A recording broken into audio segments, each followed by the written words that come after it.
Hi guys, James at Rampant Lion Reviews again for you today with another beer review. For this one, we are going to stick to Scotland and we're going to return to a brewery that's featured on the channel many times before. I've had some really nice beers from these guys over the years, quite a few different styles, and I would count this brewery among my favourite Scottish breweries. It's very nice to review the new beers that these guys are releasing when I come back to the motherland. But the beer that we're going to have a look at today is a sort of amped up version of one of their core beers, and that core beer I reviewed for you on the channel back in about 2016, so it's been a very, very long time. But this beer is a kind of sub-style, I guess we could say, that I really enjoy, so I have to say I'm very, very curious to see how this one turns out. I was quite happy that they rebrewed this beer in time for me being back in the motherland. So hopefully this is another good one, hopefully it makes for an interesting review, and as always I hope that you guys enjoy my take on it. I'm very curious to see what it has in store for us. So yeah, for this review then, we are going to head down to Galashiels in the Scottish border region. And that means that we're going to have a look at another beer from Tempest Brewing Company. So this particular beer is called Longer White Cloud. It comes in at 8% ABV, and this one is a New Zealand double IPA. So yeah, as you'll know if you've watched the channel for any length of time, I'm a massive fan of my New Zealand hops. I tried some of the New Zealand IPAs back in about 2015 when I was down there, and they were just awesome. And ever since then, I've really just kept an eye out for anything that has New Zealand hops in it. So yeah, this beer should be pretty nice. I do remember that the Long White Cloud was a pretty damn good beer, so trying a sort of double IPA version of that, I think, will be very, very interesting. But like I said, always nice to try the new beers from Tempest. This is one I haven't had from them before, so let's crack on and see how we go. So, as always with my reviews, I'll tell you a little bit about the brewery before we taste the beer. If you want to get straight to the tasting, just fast forward. All the usual links are in the video description below. That's the brewery website, the link to my other reviews that I've done from Tempest Brewing Company before, and we will no doubt add more to that list at some point in the near future. But there's all the usual social media down there. If you want to see more reviews, do please consider subscribing to the channel. The whole channel, of course, has a geography-based tagging system, so you can go into the homepage and search for beer based on country, city, state, county, province, prefecture, whatever it is you happen to be interested in. Do check out the playlists of beers from different countries. There is one there for all the Scottish beers that I've reviewed for you. That's being added to very regularly at the moment because I am back in the motherland of Scotland for a little while. And as always, please do get in touch and let me know some of the other beers and breweries that you guys would like to see me review. It's always great to hear from you guys that are watching the videos, and the support that you show the channel is hugely appreciated. So anyway, on to my brewery notes then to tell you a little bit about Tempest Brewing Company once again then. So Tempest Brewery was founded back in 2010 by Gavin and Anika Meiklejohn. So Anika trained as a chef in New Zealand, and the couple returned to Scotland in 2007 to run at the Cobbles Bar in Kelso down in the Scottish borders. But Gavin had previously worked for Whistler Brewing Company in British Columbia over in Western Canada, so he had an appreciation for craft beer, and he also took some brewing courses in Sydney and Australia as well, and then went on to brew in his garage in Wellington, New Zealand with a 50-litre kit brewery. And as we know, Wellington in New Zealand is a very, very good beer city, somewhere that I do hope to go at some point soon and film some out and about videos. But Gavin is joined at the brewery by Alan Rice, who acts as the business development manager, and he previously worked for Stewart Brewery in Lone Head to the south of Edinburgh, who also do some very nice beers, incidentally. Make sure you check them out. But he also had experience of living in New Zealand and Australia, so was quite familiar with the beer scene down there, and Gavin has been quite instrumental as well in helping the brewery continue to grow. But the brewery was originally housed in some old dairy buildings in Kelso, and this brewery was largely kind of, the equipment that they had there was largely kind of homemade and engineered to produce, you know, really big flavoured beers, but on a very, very small budget. But their beers proved to be very, very popular, and they just spread through word of mouth, and so they very quickly grew out of that young facility that they had, and they moved to their current and bigger home in the Tweedbank Industrial Estate in Galashiels a few years later. Fast forward though to 2019, in June of that year, they submitted plans to build a new brewery building with a bar and restaurant on the site of the former Eldon Mill, which is very close to the Tweedbank train station, which is part of the new Scottish Borders Railway. And so they are still working on that. I believe that work has been delayed a little bit because of the whole COVID-19 pandemic, but I think that will be a very nice facility once they get it up and running. Actually, hopefully it's not too much longer. But as of December 2021, when I'm filming this review for you, these guys have produced 125 different kinds of beer according to Untappd. There's a whole variety of different styles in there, but yeah, there's a lot of good stuff to be had from Tempest. These guys are one of the best breweries in Scotland, in my opinion. So my favourite beers from them, I would say, would be the Brave New World, which is a proper old school West Coast IPA. Long White Cloud is a very popular one as well. I had the Modern Hellas for the first time recently, which I was very, very impressed with. But probably my favourite beer would have to be the Old Parochial, which is their Scotch ale. That's just a beautiful, beautiful beer. I mean, Tempest for me really shine when it comes to the big malty things, but as I say, their more sessionable beers are also very, very good as well. Marmalade on Rye was a very classic old school West Coast double IPA as well. So yeah, Brave New World, Marmalade on Rye, Modern Hellas, Old Parochial, and All the Leaves Are Brown that I tried for you in the last Tempest review was also very, very nice. And they are putting out at least one new beer every month, which is always nice to see. But yeah, that is all I can really tell you about Tempest Brewing Company for the moment. If you want to learn more about these guys, again, you can check out the brewery website. You can follow them on Facebook and Instagram to keep up to date with all their latest goings on. And you can check out the Rate Beer, Untappd and Beer Advocate pages to learn a little bit more about all the different beers that these guys have done. So yeah, let's crack on and have a taste of this one then. We'll see how we go. So as I mentioned to you at the start of the video, this one is an 8% New Zealand double IPA. I'll just let you have a little look at the artwork on this before we open up. As you can see, it is pretty similar to what you'll get on the modern incarnation of the Long White Cloud. There you can see Tempest Brewing Company. They also go by this symbol as well, which you can see the sort of lightning bolt in the pint glass there. And there's also a wee bit about the beer on the back here as well. So it says on the back of the can, you know the Tempest history by now, began life in a garage in New Zealand, knocked out a few homebrews using local hops, moved to Scotland, built a brewery, refreshed the palates and minds of beer drinkers everywhere. One of the enduring themes in that story is our devotion to Kiwi Hops, and no better showcased than on this year's release of Longer White Cloud. The holy trinity of Nelson Sauvin, Riwaka and Nectaron are bringing the sort of punchy tropical passion fruit hoppiness that makes you want to abscond to the shores of the South Island and never return. So yeah, this one I think should be pretty good. It's a 440ml can. I think I paid about £5.50 or something like that for this. So that translates roughly to about €6.50, 65 Swedish kronor for those of you watching back over in Sweden. And I guess that's going to translate to somewhere in the region of like $7.50 American, just so that those of you watching in different places have a bit of a price reference. And I bought this beer at the Caledonian Craft Beer Merchant along in Dunfermline, a new beer shop that is definitely worth checking out actually. But yeah, when I saw they had this one in stock, I really just wanted to get a hold of it. So to tell you a little bit about the Kiwi hops in this one, I like researching the hops because Nectaron is one that I hadn't encountered before as far as I'm aware.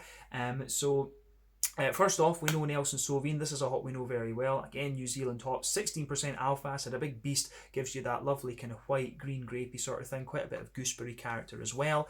Nectaron, I wrote a few notes on this. So this is a New Zealand hop as well, developed by the New Zealand Plant and Food Research Institute. It gives you between 9 to 11% alpha acid, and it's known to give you passion fruit, pineapple, and peachy flavours as well as aromas.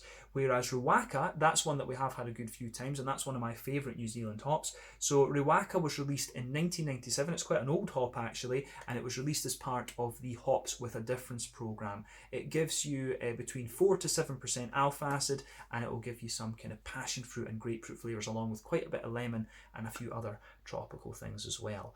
But yeah, that's a bit of information on both, well, all three, Nelson Sauvin, Riwaka and Nectaron. But as far as memory serves me, I don't think I've had Nectaron before. At least I've not been aware that I've had it before. There's a good chance that I have. But yeah, this should be quite interesting. But like we said earlier, an 8% double IPA, this one. It has wheat and oats listed in the malt base, so I'm not really sure whether we should consider this a New England hazy or not. I guess we can comment on that when we try it, because it did say on the Tempest website that it wasn't brewed to be any particular style. But yeah, 440ml can, this one, plain silver top on it. Let's get this guy out and we'll get on with the tasting then. The Longer White Cloud, 8% New Zealand double IPA from Tempest Brewing Company in Galashiels in the border region in Scotland. Let's get this guy out, see how we go. Yeah. I had actually originally plans to buy this beer at Beer Hive in Edinburgh, but when I went in, Fraser was telling me that their cans hadn't arrived from Tempest Brewery. He was a bit annoyed about that actually, because he really wanted to try it as well. But yeah, thankfully I managed to pick up one of these in the Caledonian Craft Beer Merchant through in Dunfermline. But yeah, I think I've had my fridge a little bit cold for this one. You can see there's a wee bit of sediment floating around in the glass with this one. But as you can see, the beer is poured with a nice half finger of a frothy, I would say perfect white head. That is fading away to be a nice kind of thin foamy layer, but round the edge of the glass you can see that it is kind of holding a little bit of that foamy character there. But yeah, certainly looks the part. I'm not sure how well you're going to see the sediment on the camera there, but there are wee bits and bobs of sediment just floating around in this one. I think the fridge might have been a little bit too cold for this one actually, but I think I actually pulled this beer out of the fridge in the Caledonian Craft Beer Merchant, so maybe it's been sitting there for 2 or 3 weeks or something like that. But yeah, certainly some wee particulate matter floating around in this one, but 1 or 2 big bubbles sticking towards the side of the glass, a few little ones going up toward the bottom of the head there, but overall it looks pretty much as you would expect from any IPA these days. But remember, the colour of your beer depends on 1, the type of malts that you use. That's going to go a long way to determining your EBC rating. 2, the length of your wort boil is also going to play a role. The longer you boil the wort, the more the sugars caramelise, and thus you get a darker colour of beer. Any barrel aging that you do or any adjuncts that you put in are also going to play a role in determining the colour. But when it comes to IPAs, generally speaking, you don't have to care about those 2 particular variables. But in terms of colour, I would describe this one as leaning towards the darker end of the yellow side of the spectrum. There is a good little bit of haze to this beer as well, but it's not the kind of soupiest and gloopiest that I've come across. As you can see, if I put my fingers behind the glass there, it is pretty opaque actually. So yeah, nothing particularly surprising about this beer in terms of its appearance. I think we can have a look at the aroma and see how we go. Let's have a look at that then. Yeah, I'm going to say straight away, this beer smells pretty damn good. It's the first impression I have of it is that it's a big oily beast of a double IPA. As I said before, you know, for me, New Zealand hops, they really are characterised by that big oily fruity character that they have. So for me, the aroma of this is really pretty spot on actually. So yeah, in terms of malty backbone, it's quite smooth and quite dense on the malty side of things. It's got a nice big, quite deep green component to it, and then a big oily, fruity character. I mean, overall, what I would say about this one is it's got a wee bit of West Coasty character on its malt base, but quite a bit of New England in there as well, and the hoppy side of things is leaning a bit more towards the kind of West Coast side of it. But like they said, it isn't brewed to be any particular style, although, you know, inevitably when it comes to IPAs these days, I think you're always kind of thinking, you know, you've got New England, the kind of wheaty, oaty, creamy ones, and then you've got the West Coasters, which are the more kind of sweet, oily, boozy ones, if you like. So yeah, we'll need to comment on where exactly this one lies, but maybe this is going to be one of these ones where it lies somewhere in the middle and you would describe it as a sort of American IPA, although with New Zealand hops maybe you just have to describe it as a New Zealand IPA. But yeah, the aroma, this one, it does smell really nice. Let's break this down for you a little bit more and just describe it a wee bit more kind of in depth. Yeah, but aroma wise, this is absolutely lovely. Really like this. So on the malty side of things then, so the backbone of the beer, you do get a little bit of bread crust out of this one, absolutely. That forms the backbone of the beer, but you've got quite a dense white bready character to this one. So that sits on top of the bread crusty note, and the wheat obviously is going to play a role in that too. At the back of the nose, I'm certainly getting a little bit of that kind of wheaty bitiness out of the beer, which I do really enjoy. So yeah, nice little bit of a big wheaty bitiness towards the back of the nose there. But that sits on top of a bread crust and a quite dense white bready character as well. So yeah, I like that about this one. Sitting on top of that, you have a really nice wee bit of, you can smell the sort of oaty character in there as well. You do get a little bit of kind of slight creaminess from the oats, but the oats again actually smell quite dense and quite thick together. Now, as I often would say, when it comes to New England IPAs, oats are often an indicator of how fresh the beer is. So the kind of smoother and creamier the oats smell, the fresher your beer is, but the drier and more kind of powdery they smell in a sense, the older the beer is. This one actually, the oats still smell a little bit creamy, but they smell quite dense. So what I would say about this beer is I think it's just getting towards the end of its prime. So we're probably trying this towards the end of its best kind of weeks, if that makes sense. But yeah, the aroma on the malty side of this beer, I think, is pretty damn nice. And I think the way that the oats go together with that slight kind of thick, dense character, that really, that really does show you a very nice side to this beer. So yeah, a lovely big, just oily, just dense oaty character there sitting on top of the wheat. So like I say, a bit of bread crust, quite a dense white bread. You can smell the wheat in there as well, and some bitey wheat towards the back of the nose, then the thick oaty character coming out of it. There is a wee bit of brown sugar in this one as well. I think there's golden promise in this, to be honest with you. Just going from the aroma, I think there is a wee bit of golden promise, and maybe something else a little bit more substantial in terms of brown sugar. But yeah, certainly on this one, I do get quite a little bit of that Werther's Original butter candy, butterscotchy sort of thing. There's a bit of a sweet caramel there in the middle of the nose too, and a few wee elements of biscuity character. But it's the Werther's Original and the McVitie's Digestive biscuity kind of character in this one. It makes me think there's a little bit of golden promise in here. There's just something familiar about it that's triggering the memory, if you like. But malty wise, this one is quite nice, quite a dense, thick, and just a big dense thick malt base, this one. So I'm curious to see how that's going to transpire when we actually taste the beer. So let's focus on the hoppy side of things then. Green component first. Yeah, there is a wee touch of earthiness to this one, but to be honest, I think that really takes a bit of a back seat to other things going on in the beer. So for me, this one has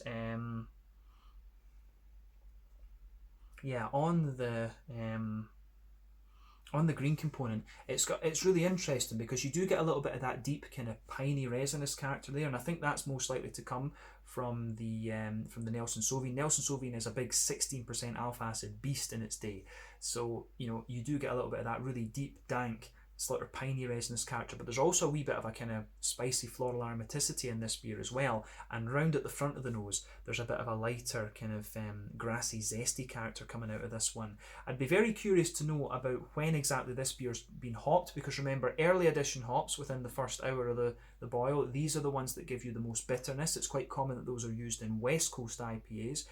You've got late edition hopping, which gives you a little bit of bitterness, but mainly flavour and aroma, and also dry hopping, which gives you pretty much all flavour and aroma. And those two types of hoppings are used pretty much exclusively in New England IPAs, but they're also used in West Coast IPAs as well. So the West Coast IPA, in addition, has that early edition hopping, and the green component for me is a little bit more reminiscent of a kind of West Coast IPA. But let's focus on the fruity side of the things, and I will say straight away, the fruity side of this beer is nice and big and oily, which I think is going to highlight the New Zealand hops very, very nicely, the New Zealand components. So yeah, definitely you can, the Nelson Sauvin here jumps out for me straight away. The Nelson Sauvin, that big grapefruity, that big gooseberry, green grapey character, that is really what's jumping out at me with this beer. That seems to be forming the anchor of this beer. Behind that though, you definitely get a wee touch of the grapefruit, and that's going to come from the Riwaka. The grapefruit, Riwaka is going to give you a bit of that passion fruity, grapefruity sort of thing. So you can smell that more sort of pungent grapefruity, passion fruity kind of thing, and that is there. But the Nelson Sauvin is the one that's really anchoring everything together for sure.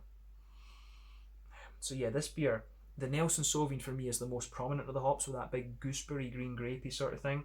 Definitely there's a wee touch of the grapefruit. I think the grapefruit takes a back seat to the passion fruit, but then there's quite a big mango-y note. I get a little bit of peachy sharpness out of it as well, definitely.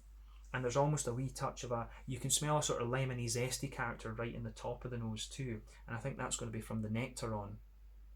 So yeah, you can smell it. The Nelson Sauvin is the anchor of this beer, but then the Nectaron and the Riwaka are sort of the slightly more, the slightly more complexifying hops, if we can call them that. The Nelson Sauvignon is the anchor, whereas the Rawaka and the Nectaron are giving the beer just that wee bit more complexity. But it's a lovely, lovely smelling beer, this one, and you will enjoy the fruity aroma of this. I'm a huge fan of these New Zealand hops, as I've repeated a few times, but this beer I think is going to be pretty damn good. So let's get the rest of it out and into the glass, and I think we can have a taste of this one now. The aroma is really inviting. So yeah, this is the Longer White Cloud, an 8% New Zealand double IPA from Tempest Brewing Company in Galashiels in the Scottish Borders region. I think this is going to be awesome. Let's get stuck in. Slàinte, skål, cheers.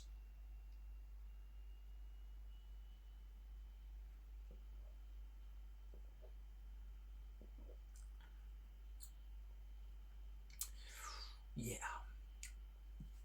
I'm going to just say a big thumbs up to Tempest Brewing once again.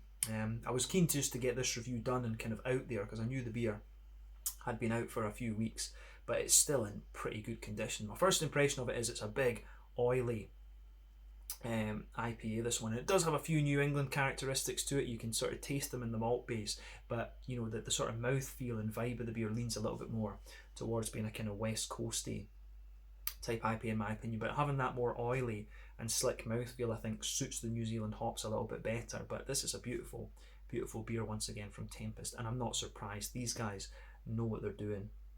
So yeah, let's break this one down for you and just describe it a wee bit more in depth.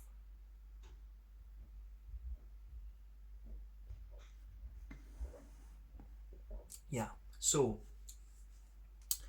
on the malty side of things, then it's kind of as we would expect from the it is definitely kind of as we would expect from the flavour, or the aroma, sorry, brain's not working. So backbone of this beer, you've got a really nice little touch of bread crust there, but on top of that, if we focus on the middle third of your palate, there's a wee bit of bread crust there, but that takes a back seat to the big dense white bready character.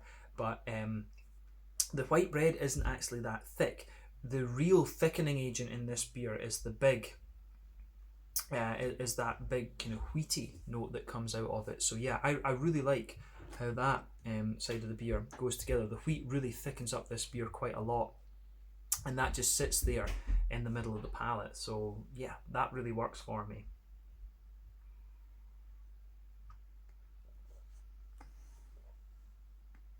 Now, on top of the wheat, you can feel the kind of oaty layer as well. But again, the oats aren't really thick for me. It's the wheat that's doing the main job of thickening up the malt base there, because on that middle third of your palate, it really does feel quite dense in a way. The flavour isn't too tall, but it just feels quite dense. So bread crust, a little bit of white bread, thick wheaty character, and then just like a kind of oat shell almost. You can feel that nice thick oaty, that nice dense oaty character just sitting on top.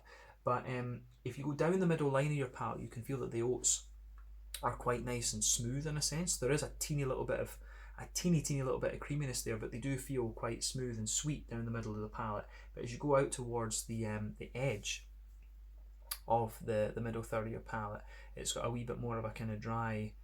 They do get a little bit drier, but they show you a little bit of their sweetness as well. Actually, you do get a little bit of a sweetness from the oaty character in this beer, and I think that really does work. But sitting on top of that oaty layer in the middle of your palate, you get a nice kind of circle. You get a nice little circle there where the brown sugary side of the beer comes out, and I'm pretty sure there is a bit of golden promise in this. There's just something, sort of memory that's making me think, yeah, there's a wee bit of golden promise in this. So sitting on top of the oaty layer, you have a nice little bit of you do have a nice wee bit of a kind of Werther's original butter candy, butterscotchy sort of thing there. So that forms the backbone of the brown sugars. But if you go right into the dead centre of your palate, it's a more kind of oily, concentrated, caramelly character that you get out of this. And I mean, when the beer is an 8% double IPA, that makes sense.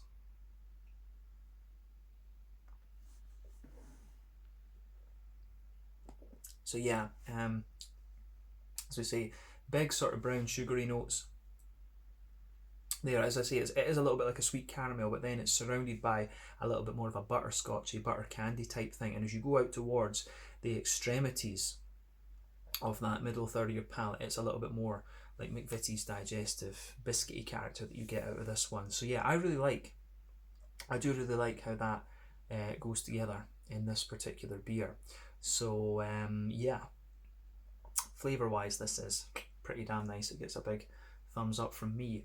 So yeah, the malty side of the beer in the middle third of your palate, I don't think there's anything else really to say, but it's the malty side of this beer is quite dense actually, and it's got, you know, the malty side of the beer, I think in the middle third of your palate, it is a little bit more New Englandy, but it does have a wee bit of the oiliness you'd expect of a West Coast, so it's quite interesting in that regard. But let's focus on the back third of your palate then, and the yeasty component of the beer. So border region between middle third and back third of your palate, again you get a little bit of a bready build up in there, wee bit of bread crust, but the base of the back third of the palate is the bread crust. It's a little bit more grainy. You can feel that the white bready layer is a little bit thicker. You get quite a lot of wheat, and the wheat layer is a little bit more dense, I think, on the back third of your palate, a little bit more kind of squashed together, but you do get a little bit more of that bitey, wheaty character. Remember though, the bitter flavours and more grainy flavours come out further back on your palate. The sweeter flavours come out a little bit kind of further forward. So yeah, a little bit of that going on there, and on top of the wheaty layer you're getting a bit more of the kind of doughy, yeasty kind of thing out of this one. So the yeast for me actually takes a bit of a back seat to the wheaty character in the beer, but you can feel a wee bit of a lighter, doughy, yeasty character sitting there, maybe a wee bit of a slightly spicy, grainy note on top of it, but yeah, that definitely sits on top of the kind of wheaty layer on the back third of your palate with this beer.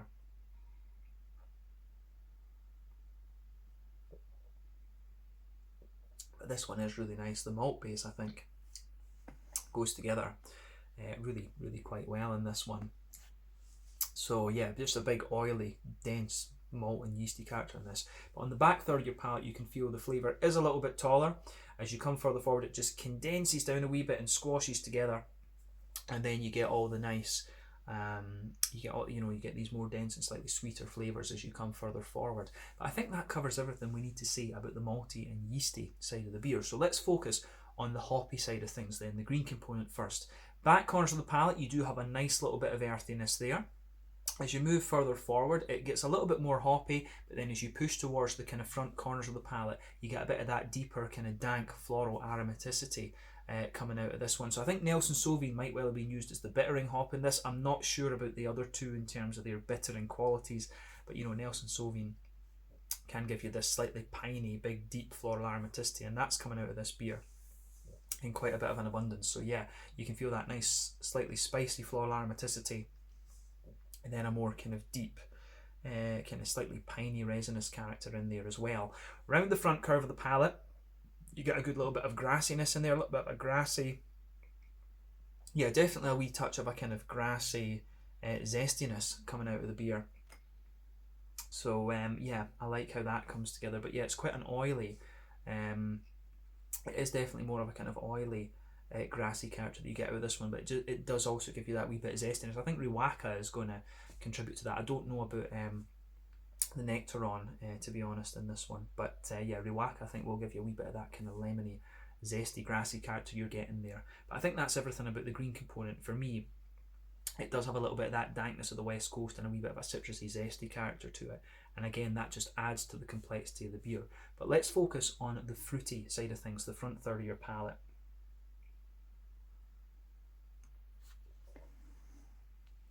So front third of your palate then in this one.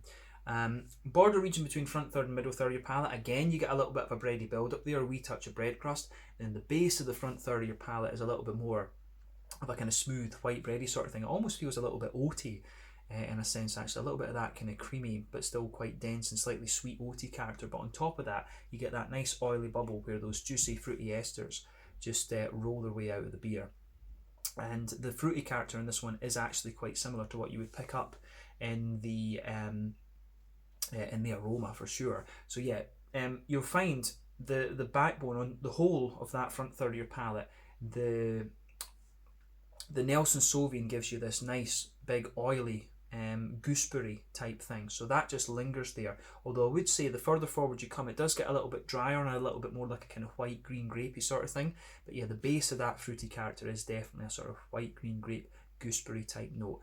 But toward the back of the front third of your palate, you definitely get a bit of that quite intense passion fruit. I don't know if I would go as far as grapefruit, and I think it's Rowaka that's going to give you that. But as you come further forward, it mellows out a wee bit, but you do get quite a little bit of a slightly sharper peachy character out of this one, which I'm guessing is the Nectaron. So you do get a little bit of that sharper peachy character in there. And as you move towards the kind of middle of that front third of your palate, there's a few slightly drier things, and there may be a wee bit of a dry mango, a wee bit of a kind of dry apricot-y character as well. So yeah, I like that. But then as you move into the front half of that front third of your palate, the beer really does get kind of quite, it does have, on top of the Nelson Sauvignon, that oily grapefruit, you do get quite a sort of dense lemony citrus out of this one. So yeah, I think that was, let me just check, that was supposed to be from the Rowaka. I wasn't sure if Nectaron would give you a little bit of that kind of note as well. The Nectaron is a hop, as I say, I'm not really familiar with it,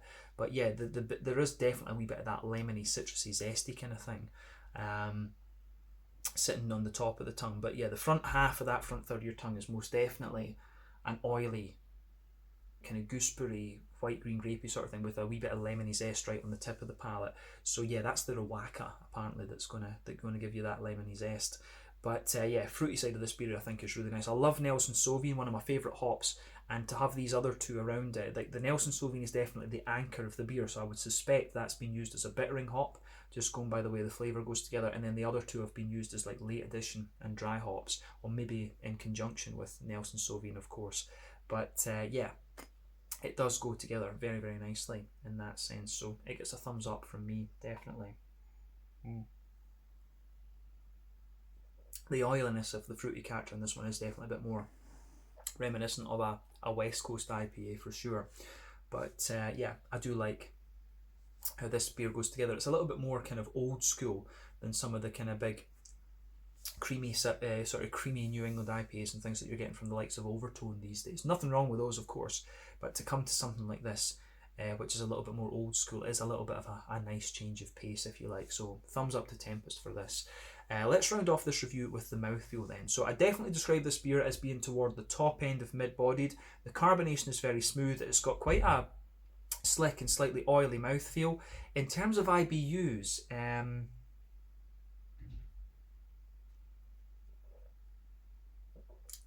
terms of IBUs, this one, I think this is a little bit more. I think this might be 50 or 60 IBUs.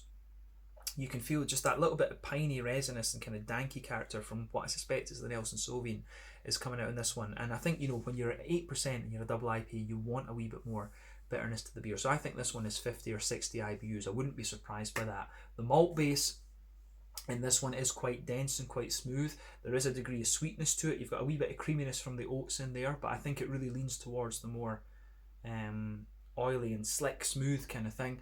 And then the fruity side of the beer for me, the Nelson Sauvignon is the anchor, so it's quite a smooth, slightly dry fruity character you get out of this one. Smooth, dry, but quite oily. And then you've got a wee bit of that more intense citrusy zest and a bit of a peachy kind of note out of it as well. But yeah, the way that this beer goes together, I think, is very, very nice for me. So yeah, the mouthfeel is a bit more West Coasty. The malt base is like a balance between the New England and West Coast side of things, but the hoppy character is, again, that's a balance. You've got a bit, it's not quite as bitter, I don't think, but the green danky characters that you get are a bit more West Coasty as well. So maybe this is one of these beers where it's right to describe it as, say, an American IPA, but when it's New Zealand hopped, that's a little bit of a taboo almost, I guess you could say. But whatever it is, I think this is a really nicely done beer, and I'm glad that I finally got around to trying this one, because this is one of the Tempest ones that have been on my list for a little while.